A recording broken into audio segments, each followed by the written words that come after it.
This episode is brought to you by LifeLock. It's Cybersecurity Awareness Month, and LifeLock has tips to protect your identity. Use strong passwords, set up multi-factor authentication, report phishing, and update the software on your devices. And for comprehensive identity protection, let LifeLock alert you to suspicious uses of your personal information. LifeLock also fixes identity theft, guaranteed or your money back.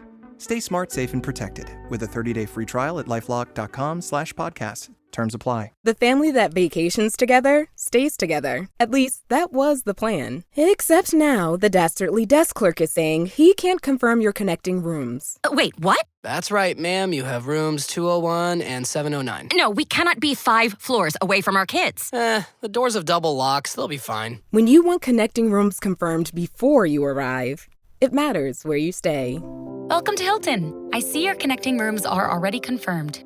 Hilton, for this day. This podcast is part of the Robots Radio Rocket Club, a program designed to help all podcasts reach their full potential. For information about joining the Robots Radio Rocket Club, check out robotsradio.net.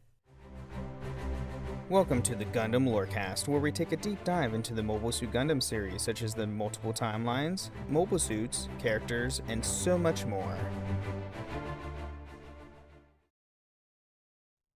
Welcome back, pilots, to another episode of the Gundam Lorecast. I'm one of your hosts, Brandon, or also known as Ben of Temeria, and always with me is my good friend, Jesse.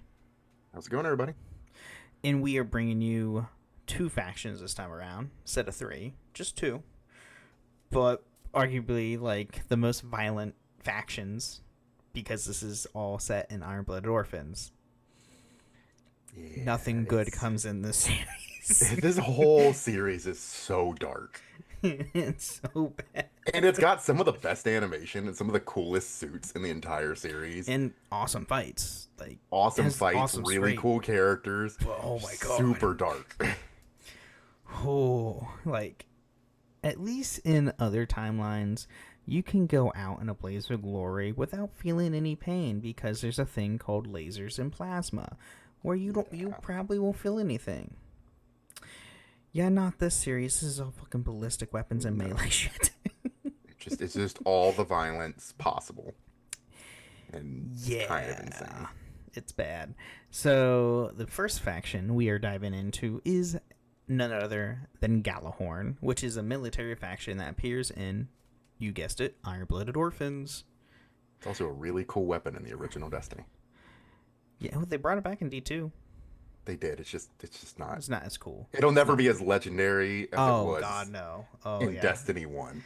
D1's Gjallarhorn, yeah. Ugh, beautiful. Rise of Iron Gjallarhorn, yeah. Beautiful. Almost bought that replica, full-size replica too, and I'm really thought about it. It was way too expensive though. It was only $100 for a Nerf gun.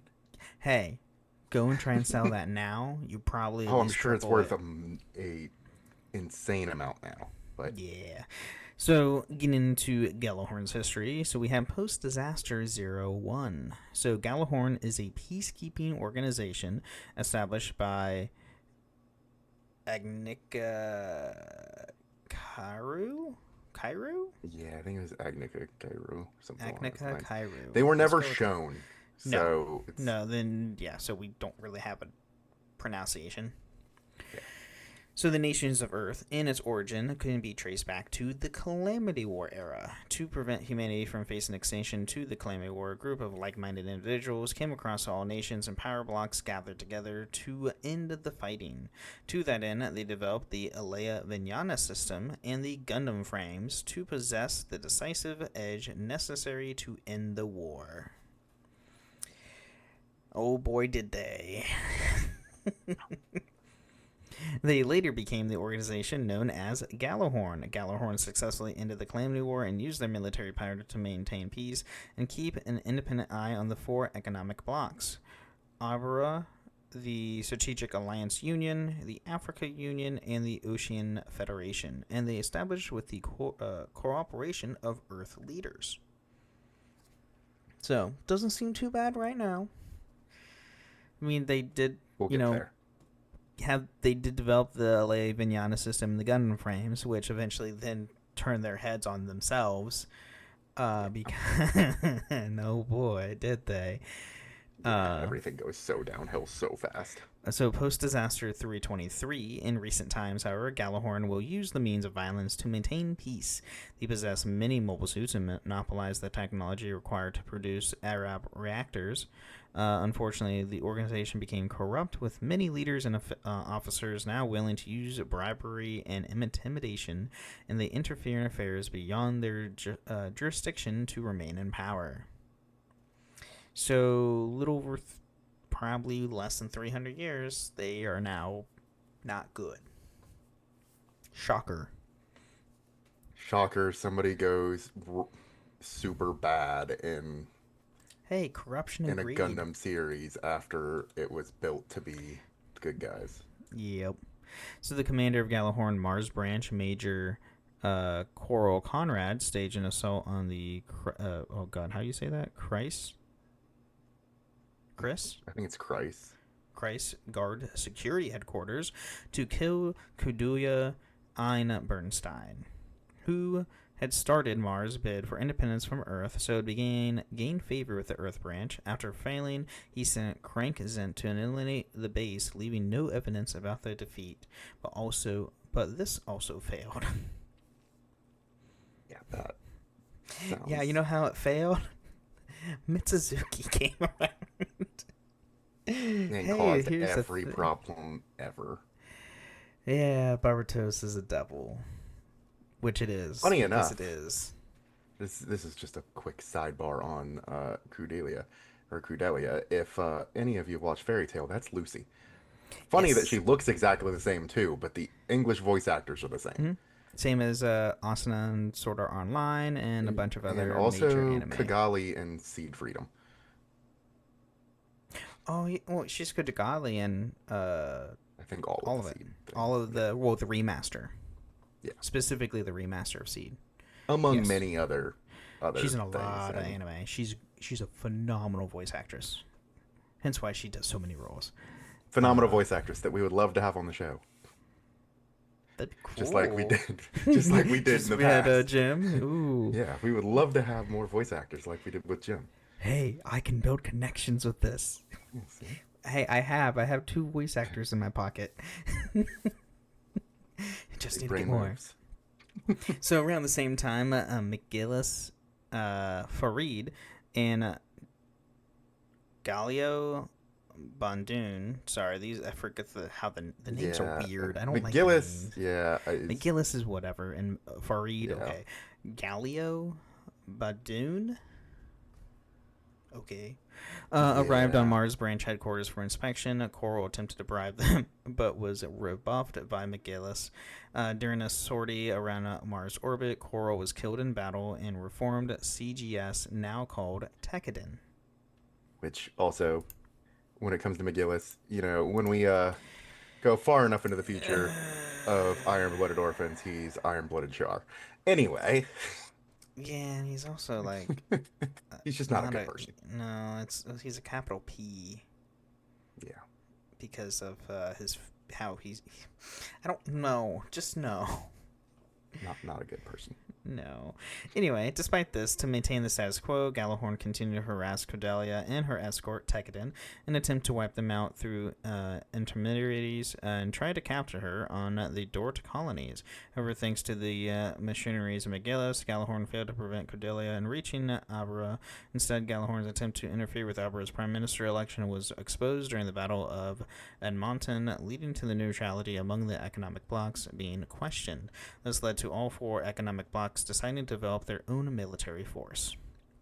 So this is, I believe, isn't this into season 1? I think it is, yeah.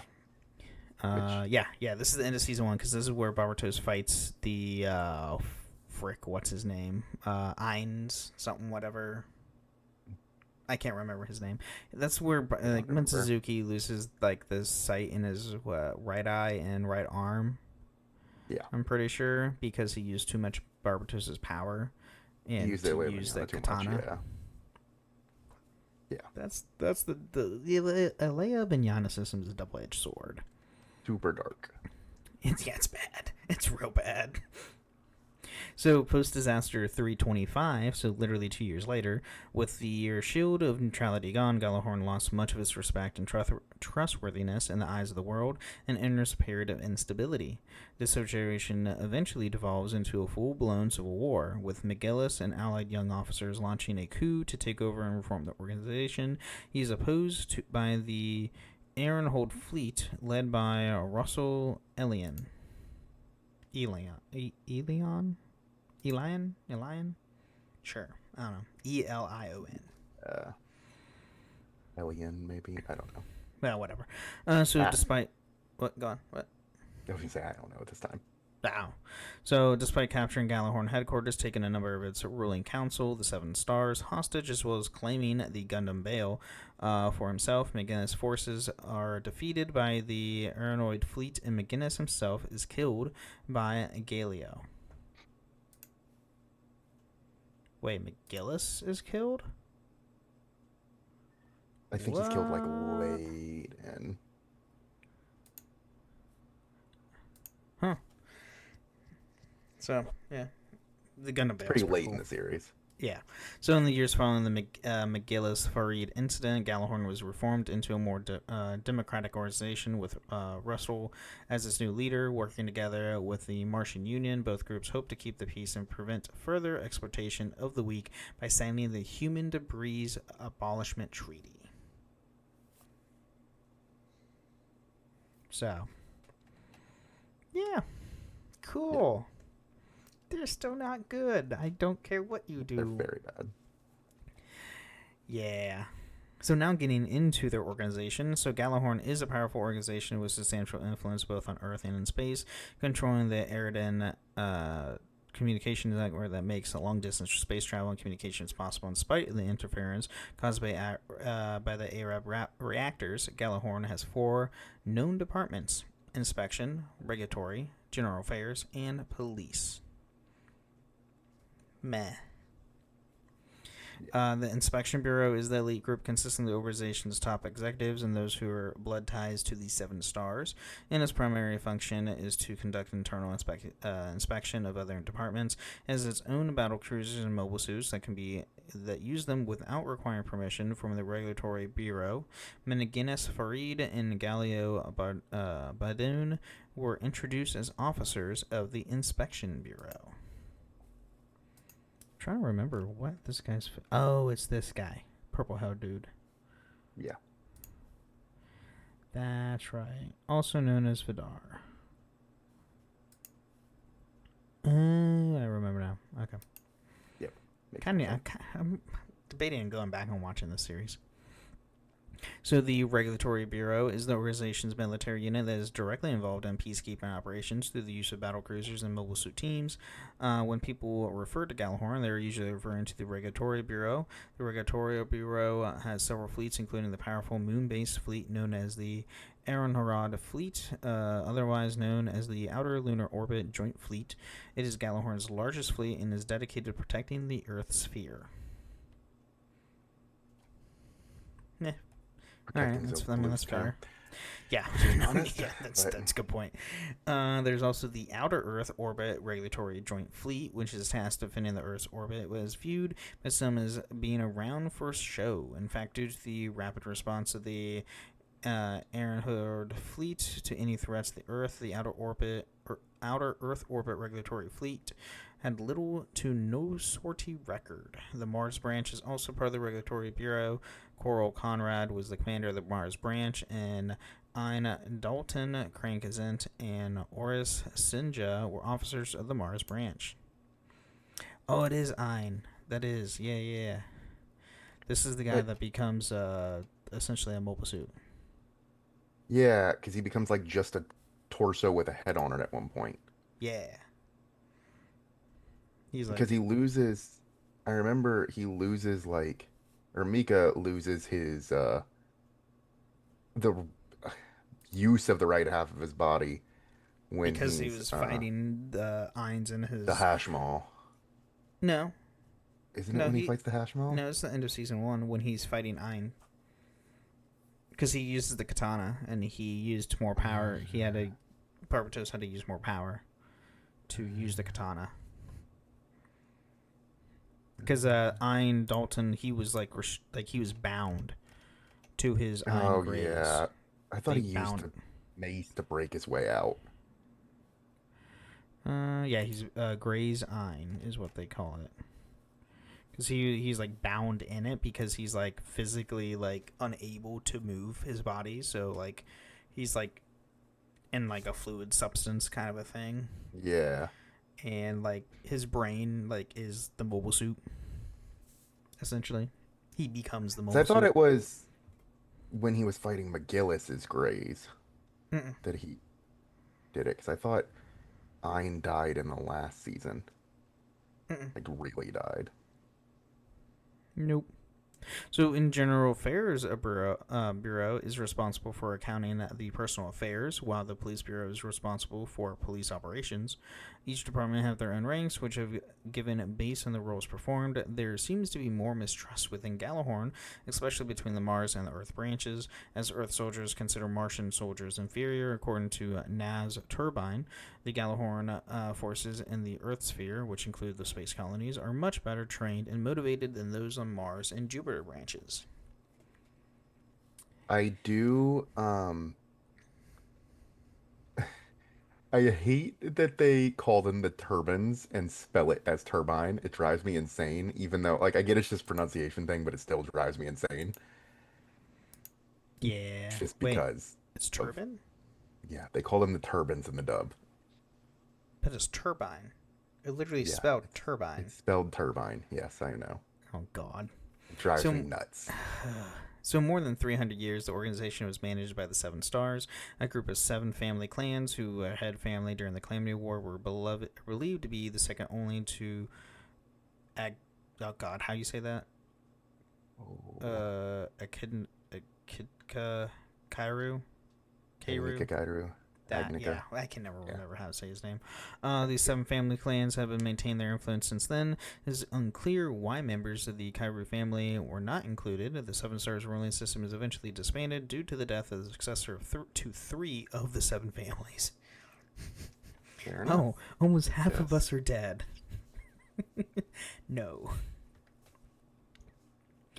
And then now getting into their uniform and rank structure. So Gjallarhorn seemed to have a rank structure not based on insignia, but by uniform and colors. In the Mars branch, the officers wear a light gray uniform, while the branch commander wears a red uniform. For the Earth branch and the Inspection Bureau, the officers wear a blue and white uniform, while inspectors like McGinnis and Galio wear a blue and white uniform with a cape over the left side and a small sword on the left as well.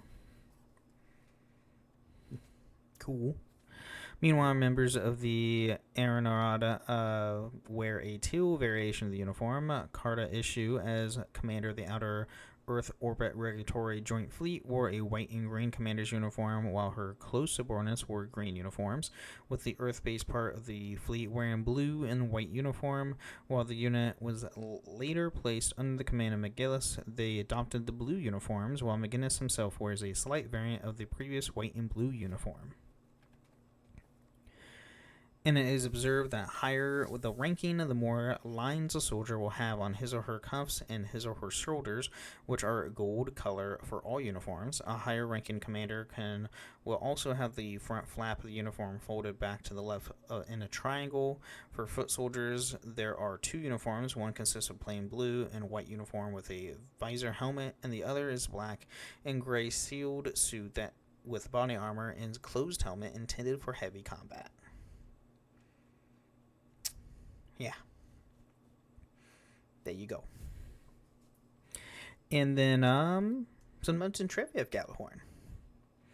Gjallarhorn bears some resemblance to other Earth-based military factions like the Titans, Oz, and the Alaws, which is true. Oh yeah, they're the All people that terrible were people. created to be the good guys and to keep the peace, and then went wrong. They became assholes. Specifically Titans. I can't freaking stand them. Yeah. I hate them so much. Gjallarhorn also resembles Zaft in both organizations' hierarchy and mostly determined by its uniform and colors. However, unlike Zaft, Gjallarhorn still uses traditional military ranks. Gjallarhorn, the organization's namesake, is a horn originating from Norse mythology. Gjallarhorn is the Old Norse meaning yelling horn or loud-sounding horn. In addition, the organization headquarters and orbital station network on Earth are named after Vingolf and Gladsmere, two notable locations in Norse mythology, respectively. I'm shocked I actually pronounced those pretty correctly. I mean, it works. Iron-Rod, the namesake of the organization's largest fleet, is a mythical figure within Welsh mythology. Fair enough. By the way, if you haven't noticed, a lot of Iron-Blooded Orphan stuff is based on mythology. It is, like, so much of it. A lot of it. I mean, look at all the Gundam frames. They're all from the Book of Demons. So... yeah, all of them. Kind of And awesome. the J in Gjallarhorn's name, pronounced like a Y, is treated as silent in the English dub. Which is, yes, because Gjallarhorn. But... Funny enough, the suit that McGillis's, like, assistant uses, which is essentially modeled after, like, the stereotypical Viking with the giant horns on the head. Oh, God. I have one sitting on the shelf behind me, but the Rheingar and the sword that it had was so big because it has the Valkyria. It's like the Valkyria Buster Sword, is what they call it. It's a giant Buster Sword. It's kind of awesome. That's cool. And like we said previously, if you haven't heard already, there's also a awesome rocket launcher from D1, from Destiny 1, called the Gjallarhorn. Also in D2, but Destiny 1 was better anyway. You could play the entire game and not have to stop. Like, you could stop and continue where you left off and still know the story. Yeah. Funny enough, the Gjallarhorn in Norse mythology is Heimdall's horn, because when it gets blown, Yes. it's supposed to be the beginning of Ragnarok. Yes. That is true. That is also true. So, It's in the Edda. Both of them. It's in both the poetic and the prose Edda oh, yeah. of mythology. So, with that being said, we are going to take a quick mid break, thank our awesome listeners, and we'll be right back. Does it ever feel like you're a marketing professional just speaking into the void? But with LinkedIn ads, you can know you're reaching the right decision makers, a network of 130 million of them, in fact. You can even target buyers by job title, industry, company, seniority, skills, and did I say job title? See how you can avoid the void and reach the right buyers with LinkedIn ads. Spend $250 on your first campaign and get a free $250 credit for the next one. Get started at linkedin.com/campaign. Terms and conditions apply. Purina believes no one should have to make the impossible choice between their own safety and their pets. But nearly half of domestic abuse survivors delay leaving because they can't bring their pets with them. Through the Purple Leash Project, Purina is helping create more pet-friendly domestic violence shelters so survivors and their pets can escape and heal together. Visit Purina.com/purple to learn more.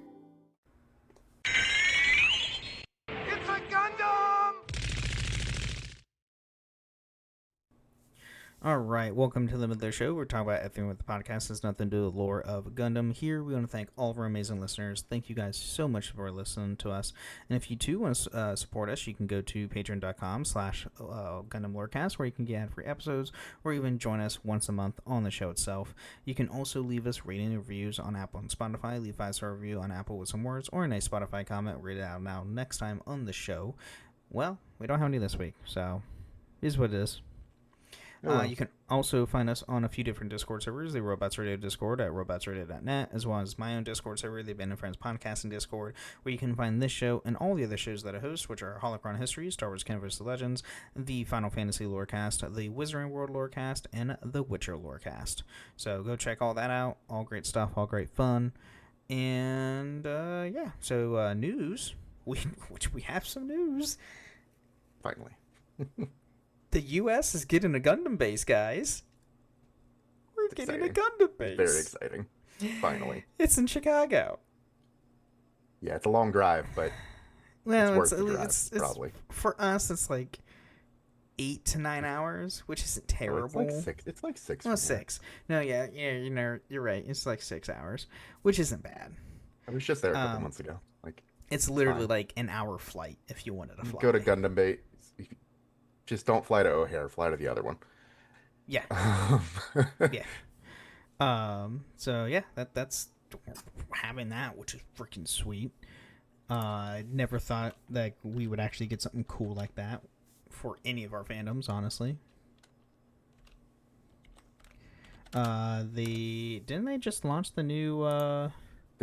Gundam official website launched last week, so Gundam info as of October 9th is no longer being updated. So if you are looking for Gundam news, make sure you check out Gundam official. Yeah. Yep, carrying on the legacy of Gundam info, which everyone at Gundam info just moved over to the site, to the new site. Yeah, so this is an actual official one now, though, instead of unofficial but official, because Gundam info was unofficial, yeah. But it was still the official site. Yes, because that's what everybody used. Yeah, I'm actually looking at it now. It's nothing. I do love the new one. So I haven't been to the new one yet. That's what I'm going to now. That's what I'm. It's shows off clips from the big things that are going on right now. Little piece of Erder Hunt. A little piece of Sorcery of Nymph Circe. Oh, that's which looks cool. Beautiful, by the way. And then a little bit of Wing. So news. Which we also love. So, yeah, literally, if you go to the new site, it's literally what every Gundam info was doing. It's all the same stuff. Oh yeah, they'll have all the same info. It looks all like the same stuff. Because I'm looking at the articles. It's like, oh, this is literally just all the same articles that they would put on Gundam info. Yep. They just literally, I think they just merged the teams into, hey, we're gonna made it a real like Bandai a legit thing by now. Bandai. Yeah. That's cool. You can get a Real Force Gaming keyboard from. They've now announced the Zeta Gundam and Char's counterattack keyboards. Oh god. I want to know where when the new Gundam base is going to open up. I am not sure. I don't know if they announced that yet. I don't think they did, because I just saw today the announcement of them having it coming. My best guess is it's gonna be probably next year. Okay. I mean, I'm okay with that. Having it come out next year. A new entry grade Wing Gundam. With its Buster Rifle and shield. Coming to Chicago winter 2025, so sometime in the next couple months. Oh shit. That's on the Bandai Hobby site. Oh, Bandai Hobby. Oh, okay. Yes. Fashion Outlets of Chicago in Rosemont, Illinois. They've opened official. Funny enough, the first official Gunpla store was not in Tokyo. It was Korea, and then Taiwan, and then Tokyo. Really? Then Shanghai and Thailand. There are now 2 stores in Japan. There was an original store, the original Gundam base, but the Tokyo one is not it. And then Gundam Base Annex, which is pretty much just souvenirs, also has 2 stores. Huh. In Japan. Interesting. There are 31 Gundam Base stores, or satellites, of Annex around the world. Jeez. Which is just Gundam souvenirs, not really Gunpla. Right. All right. Well, everybody, I think it's time to get back into our show with another faction.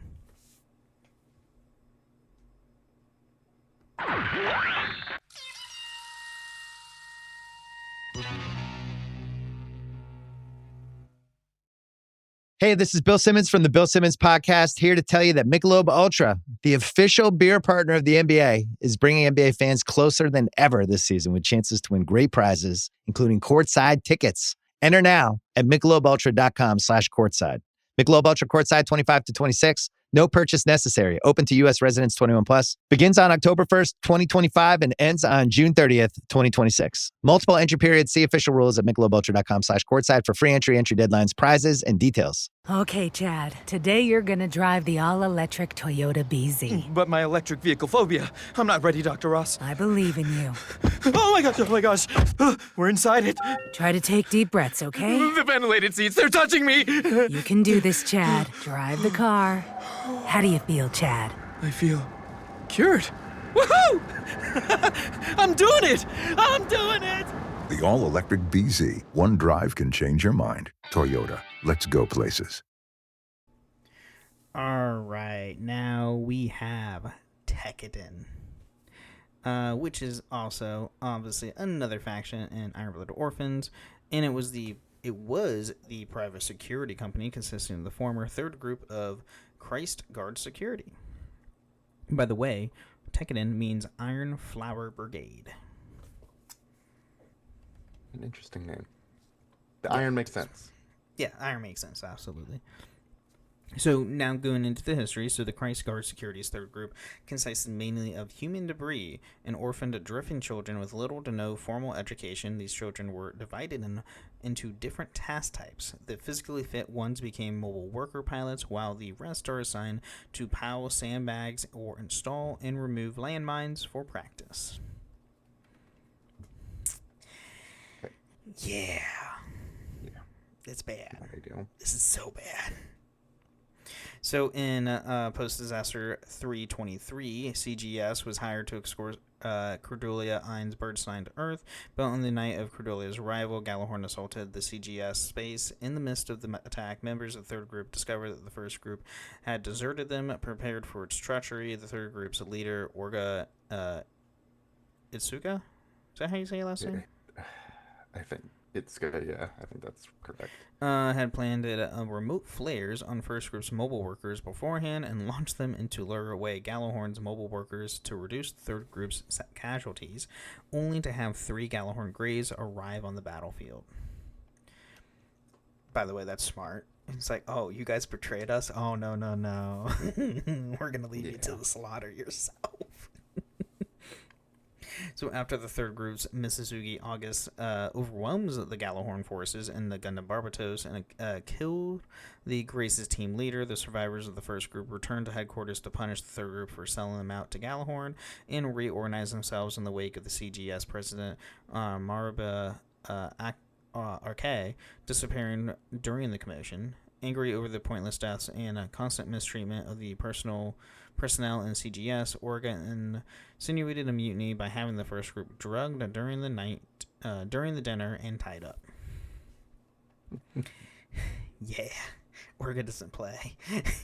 He really does not. He does not play. So after waking up, Mississauga shot and killed the first group's leader, Haida Grunel, and Officer Seiya Yankus.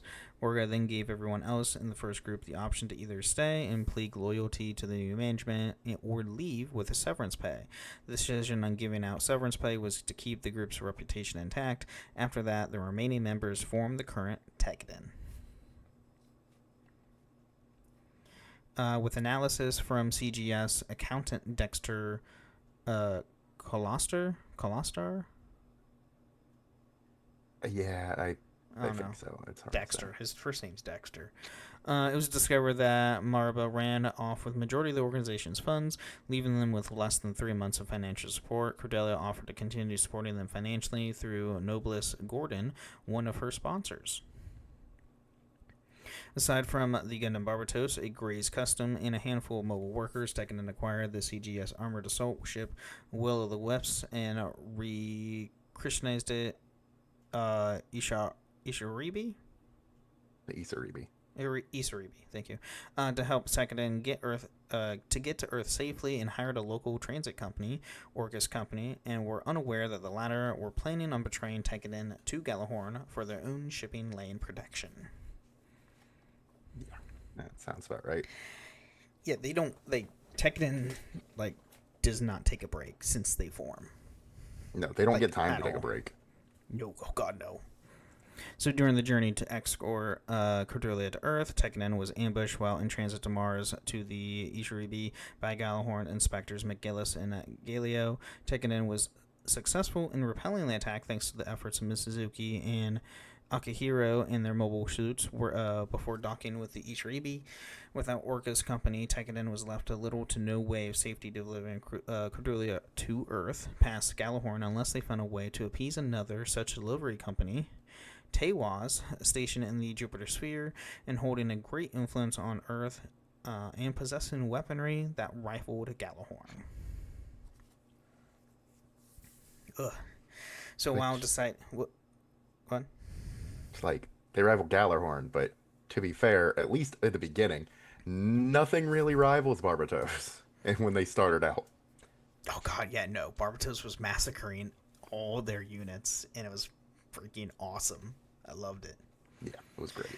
So, deciding a way to negotiate with Tewaz, Ishiribi was hailed by the Maraba RK and defect president of the original CGS, who demanded the return of the property. Maraba was shown to be working with the Naz turbine.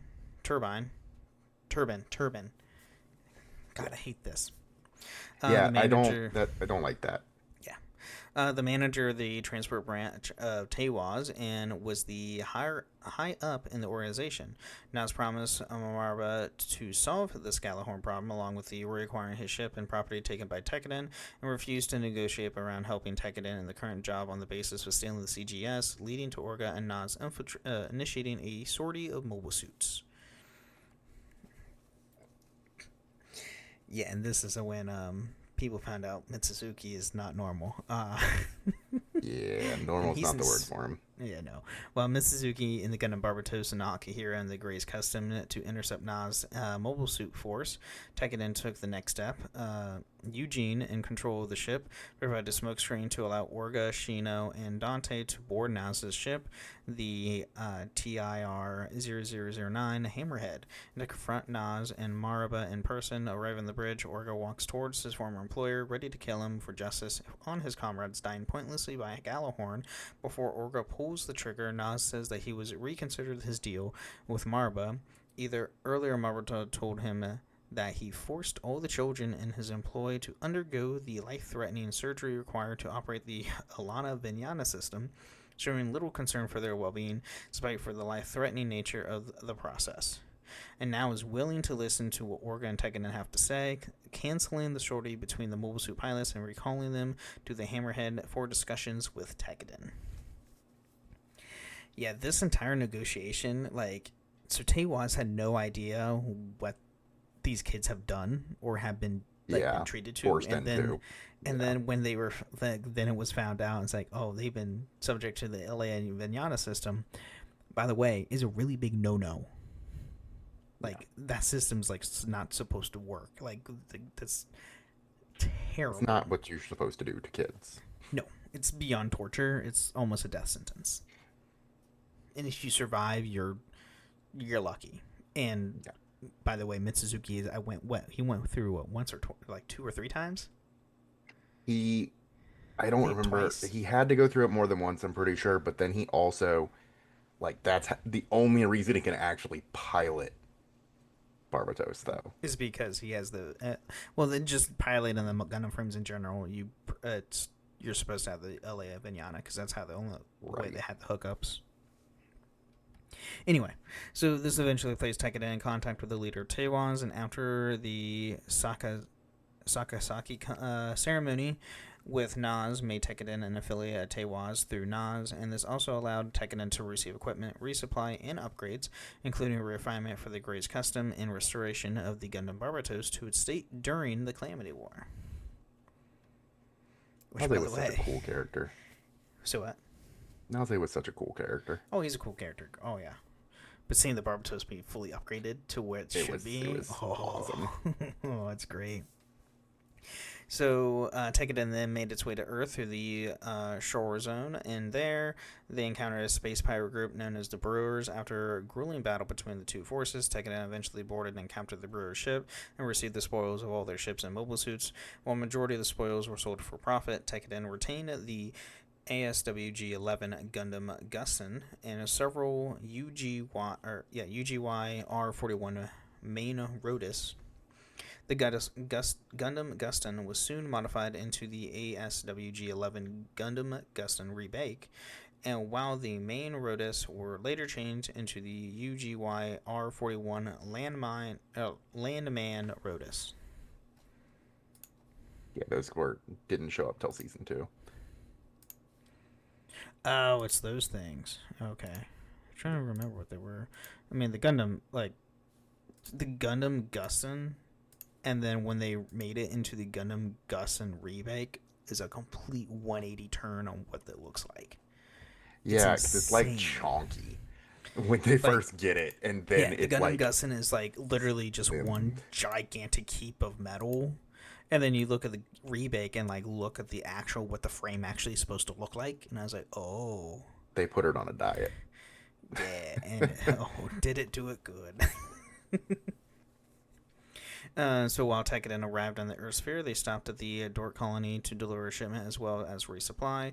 Due to machinations of Nobliss and Gjallarhorn, they were forced to defend their client and themselves as riots broke out, while Gjallarhorn attempted to wipe out and capture Cordelia, manipulating the media to paint them as villains. Fortunately, Cordelia is able to conduct a broadcast which forced Gjallarhorn to back off, except for Outer Earth Orbit Regulatory Joint Fleet, whose leader, Karta Issue, decided to pursue Tekkadan. Blah. So it was making like super it's not bipolar, kind of bipolar.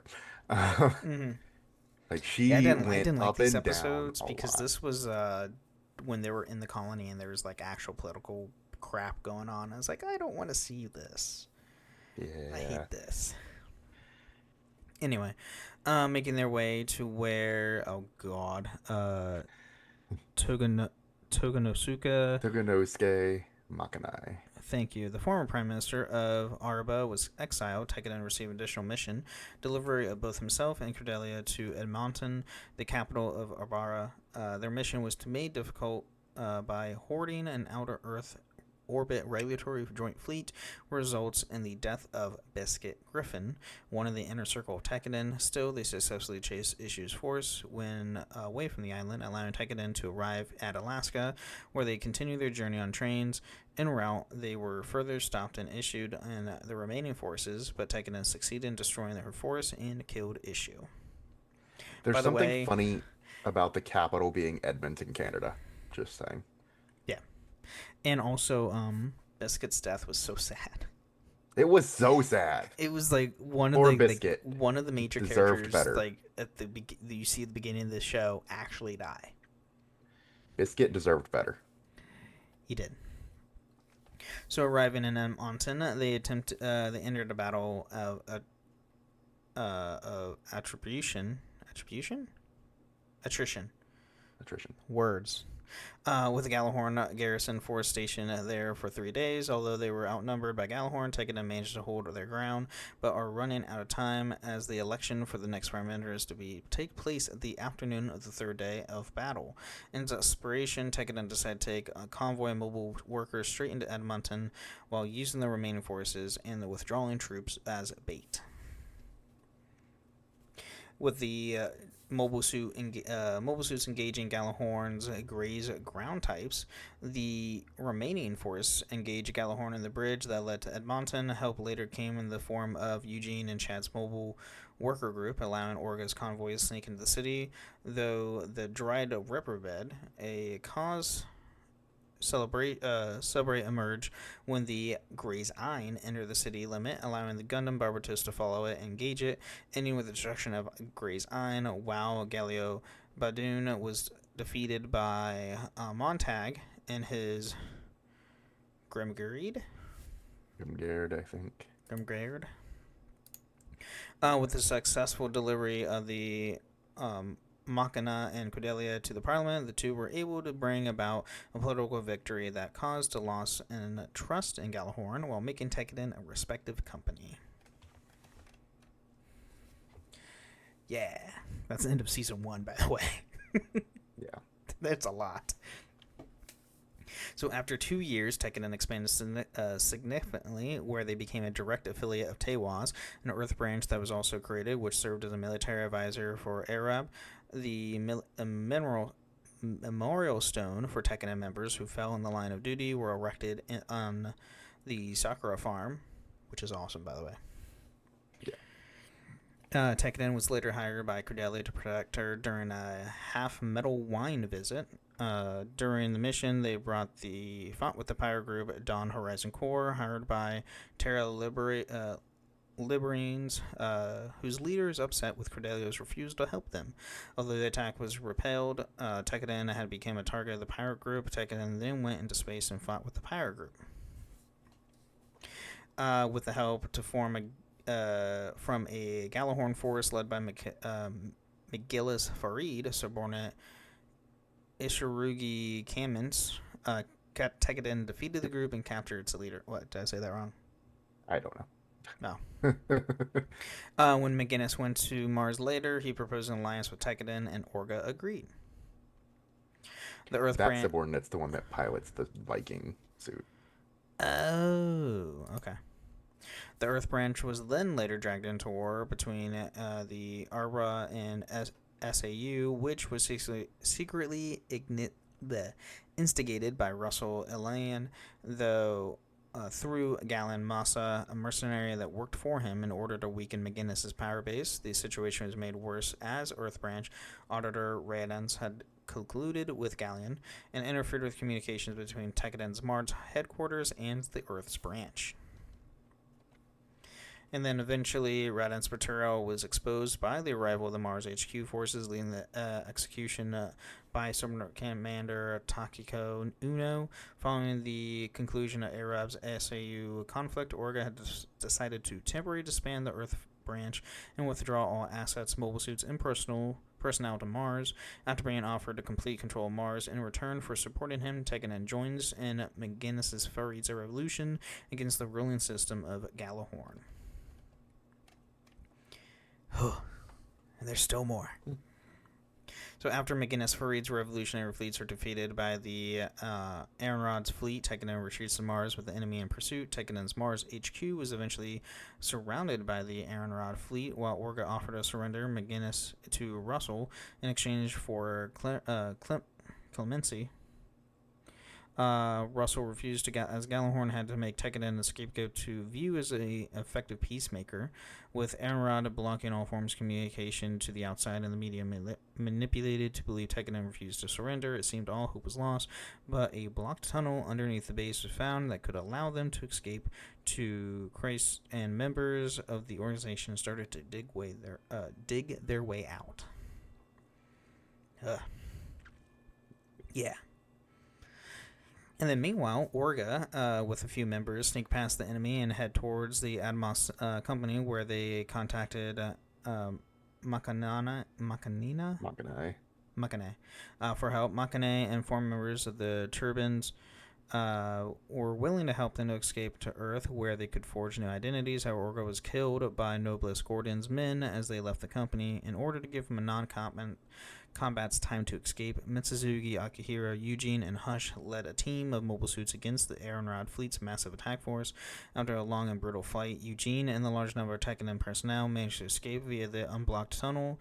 Unfortunately, Mitsuzuki, Akihira, Hush, and Elgar were all killed in battle, with the defeat of Tekkadan's Gundams and the organization's base wrecked. It seemed to the public that Tekkadan had been wiped out.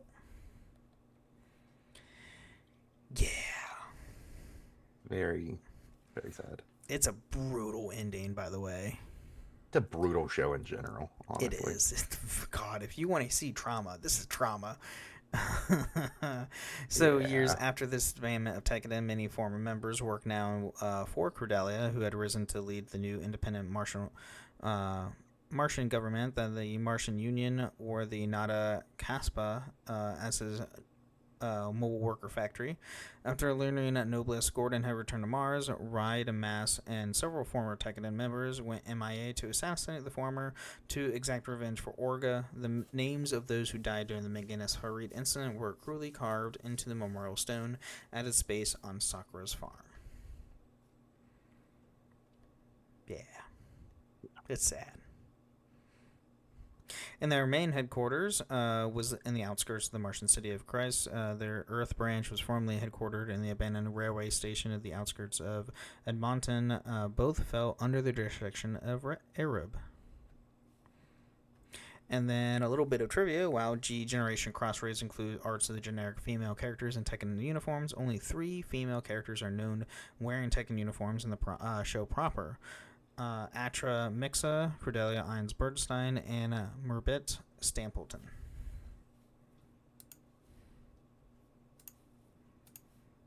It took me a minute to remember who Merbit was. Yeah, I know. It's the chick that Orga had a thing for. Yeah, she's like essentially becomes their new accountant. Yeah. The other 2 I remembered who they were. Obviously, because Mitsuzuki had a kid with one of them, which is Atra. And the other one was part of their interesting love triangle throuple type deal by the end. Let's be honest, Mitsuzuki had a harem. Yeah. I mean, okay, not skipping over that, but going back, there is an actual harem in this anime. Oh, that's true. Yeah. With Naze and his wives. has, his entire ship is so it is just literally his harem. It's literally his harem and their children. It's their whole ship and crew. Yep. It's interesting, that's for sure. That is a unique one for this anime. Or for this Gundam. For the series? From the Just other series in general. Gundam series, yeah. I mean, yeah. There are some very unique things to this. There are some very not unique things, like the fact that Cordelia might as well be Rowena Peacecraft or Lacus Klein with her pacifism. Yeah. But that's true. And continually speaking out with her pacifism. True. It's true. But you also get the huge differences, like kinetic weapons for pretty much everything. Everything's kinetic weapons. There's no energy-based things. I mean, the first major death you see that Mitsuzuki takes, the guy is still alive in his mobile suit with a freaking gigantic axe in his body. To where Mitsuzuki literally shoots him in the head. Yeah. That's the end of episode 1 or 2. I think that's the end of episode 2. It's absolutely insane. Yeah, it's something. That the series is something. That's for damn sure. But that's all we have on both Gjallarhorn and Tekkadan. So take it as you will. Let's just go watch Iron-Blooded Orphans. It's a really good Gundam anime. It's very brutal. It is messed up, but it is very good, very well written, but really messed up. Go into it with expectations of secondhand drama. Honestly. Yeah, and expect a lot of child soldiers. Like, if you think Gundam had a lot of child soldiers before, this one took the cake, because it's all of them. Yeah. All of Tekkadan are children waging war with other groups in the series using children for war. Yeah, it's pretty... Like, if you think child soldiers are bad, and like just some of the series, or like even the original series, or even Witch of Mercury, Iron-Blooded Orphan takes it by like, no, here, hold my beer. Big time. If you want to see children soldiers, here, hold my beer. I got this. Do you have any final thoughts or anything on Gjallarhorn or Tekkadan? I don't think I do.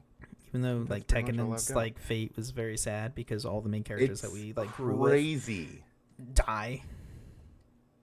It is crazy how violent it is. And all the main characters we like die at the end. Like even when you include other Gundam anime, it pretty much stands alone in the level of violence for a Gundam anime. And like character deaths, like characters you main character deaths. People you actually know things The about. amount of main character deaths in this show is ridiculous. Yes. Like, almost all of them die. The only ones that are spared are literally the women. Most of them. Not all of them. Insane. Some of them. Like Cordelia and Atra live. Like, no worries. Like, they just live. Like, that's great. all the others, though. Everyone else, yeah. Like, it is crazy. Guess we should have said major spoiler alert before we started that, but I mean, you guys kind of come to know that by now, so. Yeah. Plus, it's Iron-Blooded Orphans. It came out like 2016. If you don't expect spoilers, then this is a lore cast. Tell you. I don't know what to tell you at this point. Sorry. It's a lore cast. There's a lot of spoilers coming. Sorry. But yeah. All right. Well, with that being said, everybody, thank you again for listening to the Gundam Lorecast, and remember, pilots, stay safe out there. Thank you for listening to the Gundam Lorecast. You can find us on the Robots Radio Discord at robotsradio.net, the Ben and Friends Podcasting Discord, where you can share how you got into the Gundam series, and you can even find us on Twitter at Gundam Lorecast, and even email us at gundamlorecast@outlook.com.